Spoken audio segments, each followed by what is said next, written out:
கலைஞரா இருக்கட்டும், ஜெயலலிதா இருக்கட்டும், ஒரு வெயில்ல அப்படி கருகி போய் உட்காந்து நமக்காக பண்றாங்கிறத அவங்க விரும்ப மாட்டாங்க. ஆனா விஜய் அவர்கள் வெயில்ல குழந்தைங்க செத்தா சாகட்டும், குழந்தைங்க பெண்கள் செத்தா சாகட்டும், சின்ன வயசு பசங்க, கர்ப்பமான குழந்தை, யார் வேணா அதுக்கு மாற்றுத்திறனாளி, நான் ராஜா வருவேன் லைட் போட்டு விளையாண்டு வந்தாரு.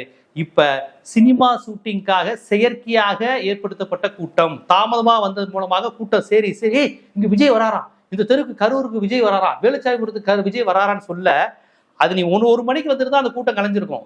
சொல்லிக்கிட்டே இருக்க இருக்க வேலை விட்டு வந்தவன் எல்லாம் விஜய் அந்த இடத்துல அந்த தெருக்கு தான் வந்திருக்காராப்பா, போய் பார்த்துட்டு போயிருவோம்.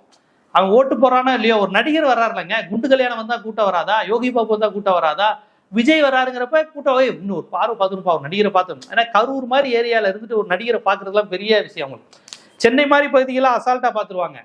செய்தியாளர்களுக்கு நடிகரை பார்க்கறது ஒரு மேட்டரே கிடையாது. ஆனால் அந்த கரூர் மாதிரி பகுதியில் விஜய் வந்து நிற்கிறாராப்பா அப்படின்னு, தமனா வந்து நிற்கிறாங்களா, யோகி பாபு வந்து நிற்கிறாங்களாங்கிறப்ப ஒரு ஆச்சரியம் இருக்கும். சரி போறோம், வீட்டுக்கு போறோம், நம்ம வீட்டு பக்கத்துல வந்திருக்காங்க, நம்ம என்ன அவங்க வீட்டுக்கு போய் பார்க்க போறோம், வாப்பா அந்த நடிகை மூஞ்சியை பார்த்துட்டு போயிடுவோம்னு அப்படி கூட்டம் சேர்ந்துதான் 41 பேர் செத்துருக்குறாங்க.